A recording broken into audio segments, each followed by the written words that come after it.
Bonjour à tous, bienvenue sur le podcast DNIT, Digital and Agile Transformation, le podcast qui vous fait découvrir l'envers du décor de la transformation digitale des grandes organisations publiques et privées.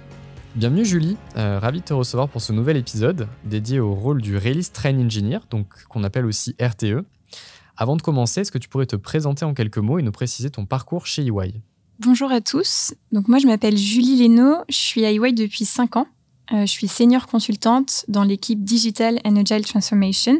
J'ai travaillé pour différents secteurs, tels que la santé, l'hôtellerie ou encore l'énergie. J'ai réalisé des missions variées, en maîtrise d'ouvrage informatique, en conduite du changement, en stratégie IT ou encore en tant que Release Train Engineer. Et c'est ce dont je vais vous parler aujourd'hui. Alors effectivement, c'est bien ce dont on va parler aujourd'hui, le rôle de Release Train Engineer dans l'agilité à l'échelle. C'est un rôle qui fait partie du cadre de travail SAFe. Et donc pour résumer cela rapidement, qu'est-ce que SAFe ? C'est un mode d'organisation agile pour un produit impliquant le travail de plusieurs équipes en Scrum qui vont développer simultanément. Et du coup, dans ce contexte, qu'est-ce que c'est qu'un Release Train Engineer pour toi ? Alors, un Release Train Engineer, qu'on appelle plus communément RTE, c'est un rôle dans le cadre de l'agilité d'entreprise. Alors concrètement, l'objectif d'un RTE, ça va être de faciliter et de coordonner le travail des équipes qui composent son train. Donc, ce que j'appelle un train, c'est un ensemble d'équipes Scrum qui travaillent simultanément sur un même produit. Donc, de la même manière qu'on constate qu'un Scrum Master est nécessaire dans une équipe pour assurer la coordination et la collaboration des équipiers, un RTE, il va être là pour garantir la méthodologie agile à grande échelle. Et donc, la communication entre les différentes équipes Scrum qui travaillent sur son produit. Et si on s'intéresse plus particulièrement à ces activités au quotidien, qu'est-ce que fait un RTE ? Alors, si je devais résumer les activités et tâches typiques d'un RTE, pour moi, il y en a 3.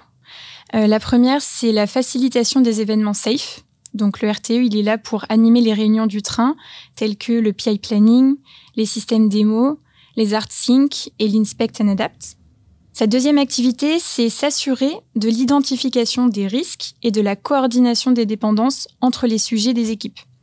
Concrètement, cela revient à anticiper les retards potentiels dans les développements et identifier les risques en termes humains, outillage, méthodologiques ou techniques avec les équipes. Et ensuite, on va pouvoir monter des task force avec les équipiers pour établir des solutions palliatives à ces risques et ces dépendances. Enfin, donc la troisième activité du RTE, selon moi, c'est d'harmoniser les pratiques existantes sur le train, à savoir homogénéiser les pratiques sur les outils, établir des guides de bonnes pratiques, s'assurer que les membres du train ont la même compréhension des attendus. En soi, c'est ce qui s'apparente à de l'amélioration continue. L'objectif, c'est d'augmenter l'efficacité des équipes et indirectement la qualité du produit qui est développé. Alors, ça me semble beaucoup plus clair en termes d'activité. Si on se concentre maintenant sur les bénéfices pour l'entreprise, quels sont les gains finalement de disposer d'un ou plusieurs RTE sur les trains ? Pour moi, disposer d'un RTE, c'est essentiel, parce qu'il va être là pour améliorer la coordination et la collaboration des équipes. Donc, comme il est là pour identifier et gérer les risques et les dépendances, il permet un travail plus fluide et une livraison plus rapide des fonctionnalités.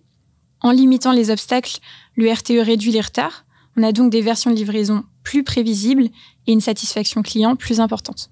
Et du coup, est-ce que c'est aussi le rôle du RTE finalement de faciliter les échanges entre la direction et les équipes ? Tout à fait. En fait, c'est le RTE qui doit encourager l'alignement et l'engagement de l'ensemble de ses équipes sur la vision et les objectifs que pose la direction. Cela passe notamment par une communication transparente lors des événements SAFe qu'il organise. Il joue un rôle de leader et de mentor pour les équipes en renforçant la prédictibilité des plannings, la confiance dans les méthodes de travail et l'innovation au quotidien. Alors, c'est vrai qu'on se focus dans ce podcast sur le rôle de RTE, mais est-ce que finalement tu es la seule en tant que RTE avec ce rôle-là à représenter un train ? Non, effectivement, moi je travaille en étroite collaboration avec 2 personnes, un product manager et un système architecte. Le product manager, il va être là pour fixer les objectifs du produit et sa cohérence fonctionnelle. Et le système architecte, lui, il est en charge des choix techniques d'infrastructure sur le produit. Et donc, moi, en tant que RTE, je suis là pour toute la partie méthode, planning et ressources. Ouais, c'est extrêmement clair. Alors, revenons maintenant sur le rôle de RTE en tant que tel. Quels sont les outils, toi, que tu utilises au quotidien ou plus généralement qu'un RTE peut utiliser ? De manière générale, un RTE, il est amené à manipuler un certain nombre d'outils pour modéliser et suivre l'avancement de ses équipes et déterminer les points de blocage. Par exemple, pour mon client actuel, j'utilise Jira ou EasyBI, qui est un équivalent de Power BI, mais sur Jira. Je travaille également sur Big Picture, qui est un add-in de Jira de modélisation de roadmap, ou encore Excel. plus classiquement. Aussi, pour tout ce qui est outils collaboratifs, c'est moi qui suis responsable de ces outils. Et c'est moi qui vais travailler notamment sur Confluence, Teams ou SharePoint avec les équipes. Alors, on a vu, effectivement, on a évoqué la partie outillage. Si on revient plus particulièrement sur ton rôle et sur tes propres expériences, quelles sont pour toi les difficultés que rencontre un RTE et, on va dire, le pendant, quelles doivent être ses qualités? Alors, les difficultés que rencontre un RTE, pour moi, elles sont intimement liées aux qualités dont il va faire preuve. La principale difficulté que rencontre un RTE, c'est la gestion de l'humain et la résolution des conflits interéquipes.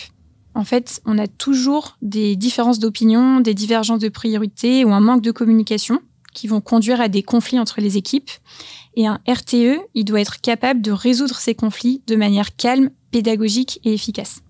À cela vient également s'ajouter, par exemple, de la résistance au changement. De manière générale, certaines équipes ou individus vont être réticents à adopter les principes et les pratiques agiles, donc selon le niveau de maturité agile de l'organisation en question. Et dans ce cas, le rôle du RTE est d'expliquer et d'illustrer l'intérêt de la méthodologie agile en s'adaptant aux questions et aux inquiétudes de chacune de ces équipes. Et pour répondre et pour lever justement ces freins-là d'adoption de l'agilité et des principes, si tu devais résumer, toi, les qualités qui sont attendues d'un RTE, lesquelles ce seraient? Alors, pour résumer les qualités d'un bon Release Train Engineer, pour moi, c'est à la fois des compétences méthodologiques, organisationnelles et interpersonnelles. Un RTE doit être capable de communiquer efficacement avec une grande variété de personnes, allant des développeurs aux directeurs. Il doit pouvoir écouter activement, poser des questions pertinentes et transmettre des informations de manière claire et concise. Il fait preuve d'empathie et de leadership pour motiver et inspirer ses équipes. Et enfin, il a une solide compréhension des principes de gestion de projet, en étant axé toujours sur les résultats. Écoute, merci beaucoup pour toute cette présentation de rôle. Je vais m'intéresser plus particulièrement à tes propres expériences. Est-ce que tu souhaites nous partager une anecdote client ou une mission qui t'a particulièrement paru intéressante et que tu voudrais partager avec nos auditeurs? Tout à fait. Alors moi, si je devais partager une anecdote courte, ce serait un exemple de résistance au changement que j'ai connu avec l'un de mes product owners. Alors concrètement, j'étais en réunion avec lui pour lui présenter une nouvelle méthode de travail et un nouvel outillage pour son équipe, car on avait de meilleurs retours et de meilleurs résultats dans les équipes qui utilisaient cette méthode-là. Et du coup, lors des 5 premières minutes de la réunion, il était partant pour le changement. Et au bout de 15 minutes, on a eu un changement. Il ne voulait plus réaliser ce changement. Face à ce genre de situation, le rôle du RTE, ça va être d'être curieux pour comprendre d'où provient la résistance au changement.